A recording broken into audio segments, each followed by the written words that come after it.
السلام علیکم ورحمۃ اللہ وبرکاتہ۔ الحمد للہ رب العالمین والصلاة والسلام علی رسولہ الکریم، اما بعد فاعوذ باللہ السمیع العلیم من الشیطان الرجیم، بسم اللہ الرحمن الرحیم۔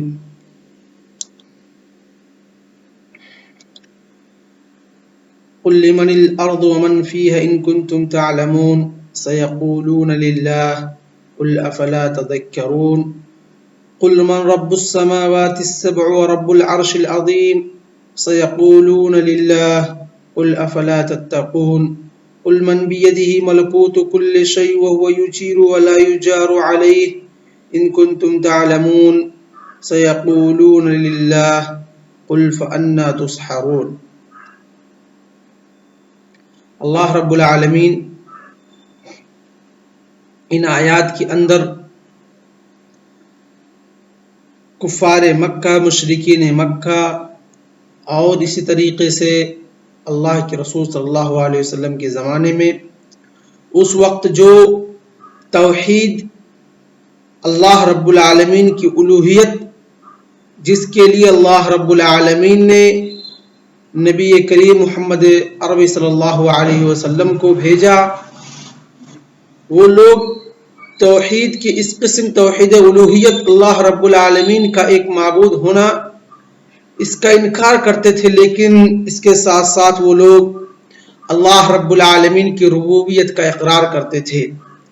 تو اللہ رب العالمین کہتا ہے کہ کیا بات ہے جب تم اللہ رب العالمین کو خالق، اللہ رب العالمین کو رازق، اللہ رب العالمین کو مدبر، اللہ رب العالمین کو مالک سب کچھ سمجھ رہے ہو، اس دنیا کا نظام کہہ رہے ہو کہ اللہ رب العالمین کے ہاتھ میں ہے، تو تمہیں کیا ہو گیا؟ تم اس اللہ کو چھوڑ کر کے اس کے ساتھ عبادت میں کسی کو شریک کر رہے ہو، کیا ماجرا ہے؟ وہی اللہ رب العالمین کہہ رہا کہ اگر آپ ان سے پوچھتے ہیں قل لمن الارض، کہ یہ زمین کس کی ہے، اس زمین کا خالق کون ہے، اس زمین کو پیدا کرنے والا کون ہے، اس زمین کو وجود میں لانے والا کون ہے، تو لوگ کیا کہیں گے؟ ومن فیہا، اور جو ساری چیزیں اس کے اندر ہیں، ان تمام چیزوں کو پیدا کرنے والا کون ہے؟ ان کنتم تعلمون، اگر تمہارے پاس علم ہے، اگر تم جانتے ہو کہ ان کا خالق و رازق کون ہے، تو کیا کہیں گے؟ سیقولون للہ، تو جب آپ ان سے پوچھیں گے تو وہ ڈائریکٹ اللہ رب العالمین کا نام لیں گے، کہیں گے کہ اس کا خالق اور رازق، اس کا مالک اللہ رب العالمین ہے، اللہ رب العالمین نے اس کو پیدا کیا ہے۔ قل افلا تذکرون، تو آپ اے نبی کہہ دیجئے کیا تم لوگ اس سے نصیحت نہیں پکڑتے ہو؟ اس کے بعد کہا قل من رب السماوات السبع ورب العرش العظیم، کہ اے اسی طریقے سے آپ ان سے کہیے کہ ساتوں آسمان کا پالنے والا، پیدا کرنے والا، اور اس کے اندر جتنی بھی چیزیں رہ رہی ہیں ان کا پالنہار کون ہے، اور اسی طریقے سے عظیم عرش کا رب کون ہے، اس کا پیدا کرنے والا کون ہے، تو لوگ کیا کہیں گے؟ سیقولون للہ، تو وہ کہیں گے تمام چیزیں اللہ رب العالمین کی ہیں، اللہ رب العالمین نے اس کو پیدا کی۔ قل افلا تتقون، تو آپ کہہ دیجئے کہ آپ کے دل کے اندر خوف اور خشیت الہی اور خوف الہی نہیں پیدا ہوتی ان تمام چیزوں کو سوچ کر کے، دیکھ کر کے؟ قل من بیدہ ملکوت کل شیء وهو یجیر ولا یجار، اور اے نبی آپ کہہ دیجئے تمام چیزوں کی بادشاہت، تمام چیزوں کی ملکیت کس کے ہاتھ میں ہے؟ کس کے ہاتھ میں ہے؟ وهو یجیر ولا یجار علیہ، اور وہی اللہ رب العالمین ہے جو تمام چیزوں کو پناہ دینے والا ہے۔ اگر کوئی اس سے پناہ طلب کرتا ہے تو پناہ دینے والا کون ہے؟ اللہ رب العالمین ہے۔ ولا یجار علیہ، اور اس کے علاوہ کسی سے پناہ طلب نہیں کی جا سکتی، اس کے علاوہ کوئی پناہ نہیں دے سکتا۔ ان کنتم تعلمون، اگر تم یہ بات جانتے ہو، تو لوگ کیا کہیں گے؟ سیقولون للہ، تو کہیں گے ان تمام چیزوں کا مالک، پیدا کرنے والا، تمام چیزوں کی بادشاہت، اور اگر پناہ طلب کرنا ہے تو ان تمام چیزیں اللہ رب العالمین کے ہاتھ میں ہیں۔ تو آپ کہہ دیجئے قل فأنا تسحرون، کہ آپ کہاں جادو کیے جا رہے ہیں، یعنی کون سی جادو آپ کے اوپر اثر کر رہی ہے؟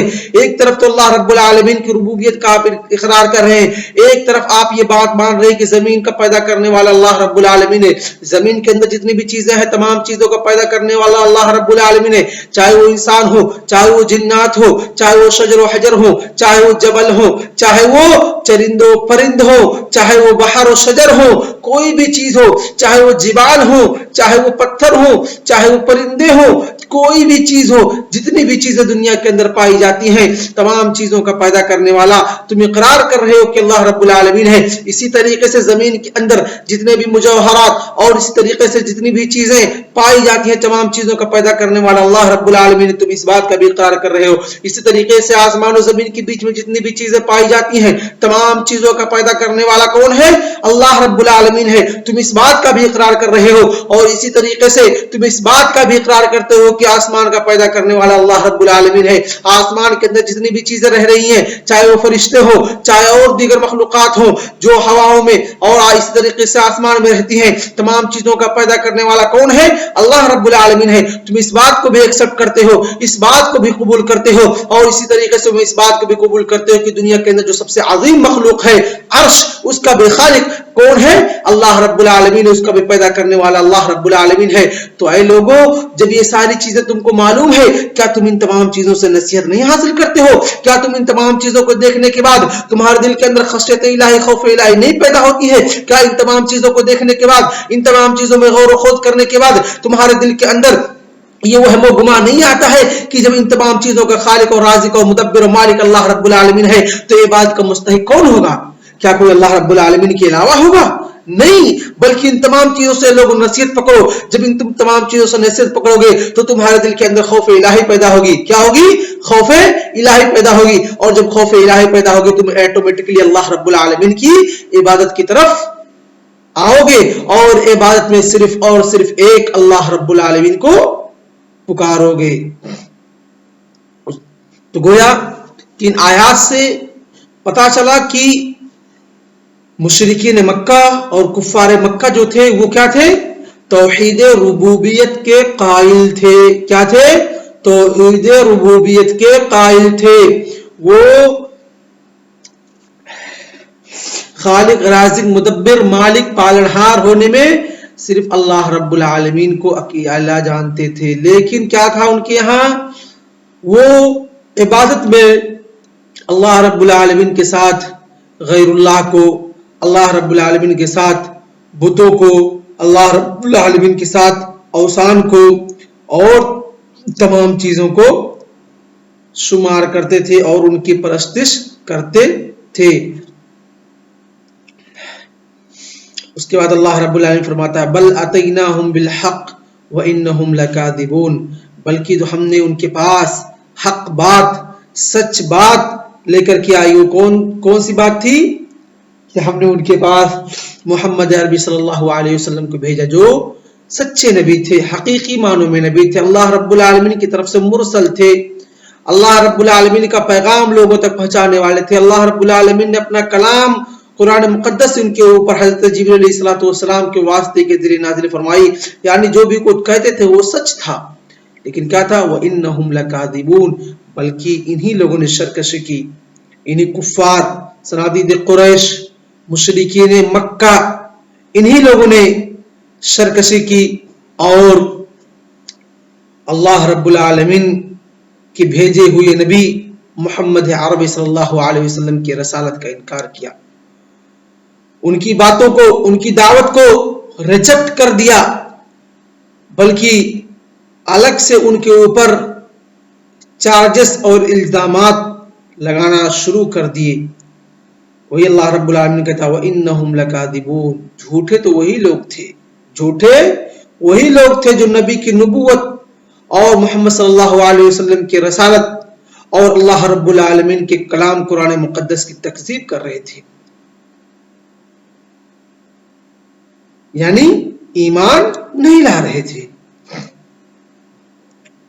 مَتَّخَذَ اللَّهُ مِن وَلَدٍ وَمَا كَانَ مَعَهُ مِنْ إِلَٰهٍ إِذًا لَذَهَبَ كُلُّ إِلَٰهٍ بِمَا خَلَقَ وَلَعَلَى بَعْضُهُمْ عَلَى بَعْضٍ سُبْحَانَ اللَّهِ عَمَّا يَصِفُونَ۔ پھر اللہ رب العالمین فرماتا ہے کہ مَتَّخَذَ اللَّهُ مِن وَلَدٍ، کہ اللہ رب العالمین کا کوئی بیٹا نہیں ہے۔ اللہ رب العالمین جس طریقے سے مشرکین کفار کیا کہتے تھے؟ ملائکہ کو فرشتوں کو اللہ رب العالمین کا بیٹا اور بیٹیاں کہا کرتے. تو وہی اللہ رب العالمین نے کہا ہے مشرکین مکہ اللہ رب العالمین کا کوئی بیٹا بیٹی نہیں ہے. اللہ رب العالمین کی کوئی زوجہ نہیں ہے جس سے اللہ رب العالمین بیٹا بیٹی پیدا کرے, بلکہ اللہ رب العالمین کیا ہے, اکیلا ہے. وہ کسی چیز کا محتاج نہیں ہے, وہ کمزور نہیں ہے, اس کے اندر کوئی کسی طرح کی کوئی نقص نہیں ہے, کیونکہ بیوی کی محتاج وہی ہوگی جس کے اندر نقص ہوگا, اولاد کا محتاج وہی ہوگا جس کے اندر کچھ کمی ہوگی. اور اللہ رب العالمین تمام قسم کے نقص و عیوب سے منزہ اور مبرہ ہے. وَمَتَّخَذَ اللَّهُ مِن وَلَدٍ, اللہ رب العالمین کا کوئی بیٹا بیٹی نہیں ہے. وَمَا كَانَ مَعَهُ مِنْ إِلَٰهٍ, اور اسی طریقے سے اللہ رب العالمین کے ساتھ اس کا کوئی معبود نہیں ہے. کوئی اللہ رب العالمین کے ساتھ کوئی دوسرا معبود نہیں ہے جس کی پرستش کی جائے, جس کی عبادت کی جائے, جس کو لوگ پوجیں. اور اللہ رب العالمین کے علاوہ یا اس کے ساتھ بھی کوئی ایسا نہیں ہے کہ جو عبادت کا مستحق ہے.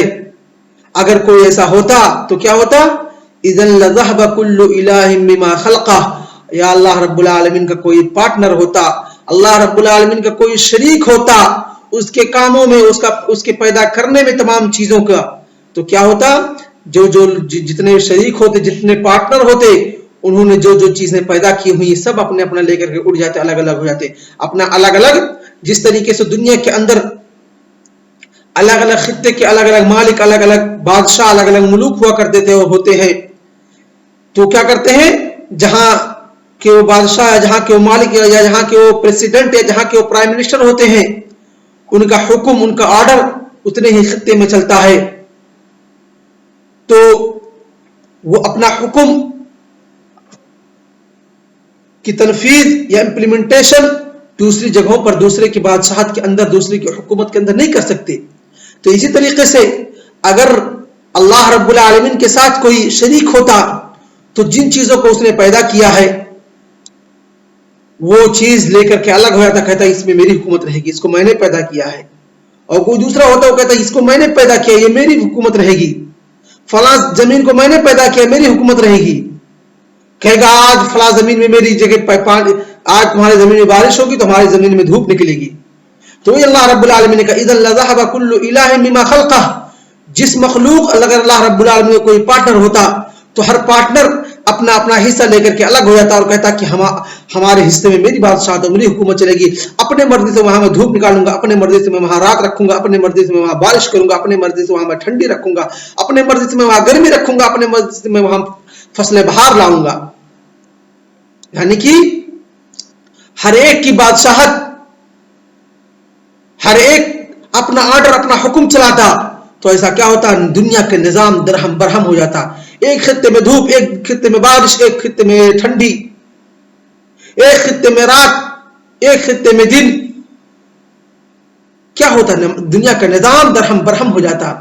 اور اگر معبود یا خالق ایک سے زیادہ ہوتے تو یہ بھی سمجھ لیجئے کہ ایک دوسرے پہ بھی چڑھائی کرنا ضرور سوچتے, کہتے کہ یار ہمارے حصے میں یہ ہے, ہم اس پہ چڑھائی کر کے اس کو اپنے انڈر میں لے سکتے ہیں, قبضے میں کر سکتے ہیں. جس طریقے سے دنیا کی بادشاہت کو آپ دیکھ سکتے ہیں, دنیا کے پرائم منسٹر کو دیکھ سکتے ہیں, دنیا کے اندر پریزیڈنٹ جو موجود ہیں ان کو دیکھ سکتے ہیں, دنیا کے اندر جو ملوک ہیں موجود ہیں ان کو دیکھ سکتے ہیں. ان کی کوشش رہتی ہے, ہر وقت یہ اس کوشش میں رہتے ہیں, اس وقت اس چیز کے حرص میں رہتے ہیں کہ فلاں جگہ کو میں قبضہ کر لوں, میرے انڈر میں آ جائے, فلاں جگہ میری حکومت پہنچ جائے. تو اس طریقے سے اگر ایک سے زیادہ بادشاہ ہوتے, ایک سے زیادہ ملوک ہوتے تو ان کا کیا ہوتا, وہ بھی اسی چیز کی غور و خوض میں لگے رہتے, اسی چیز کے فکر میں لگے رہتے, اسی چیز کو ہمیشہ سوچتے کہ کیسے ہم دوسرے کے اوپر قبضہ کر لیں, اس کی بادشاہت کو اپنے انڈر میں کر لیں. لیکن ایسا بالکل نہیں ہے, کیونکہ ایسا ہوتا تو دنیا کا نظام چل نہیں سکتا تھا, دنیا تباہ برباد ہو جاتی. وہی اللہ رب العالمین نے کہا وَلَا عَلَى بَعْضُهُمْ عَلَى بَعْضٍ, اور بعض کے اوپر چڑھائی کرنے کی کوشش کرتا, بعض کے اوپر قبضہ کرنے کی کوشش کرتا, بعض کی حکومت کو گرانے کی کوشش کرتا کہ اس کی حکومت گرا کر کے اپنی حکومت وہاں پر قائم کر لے.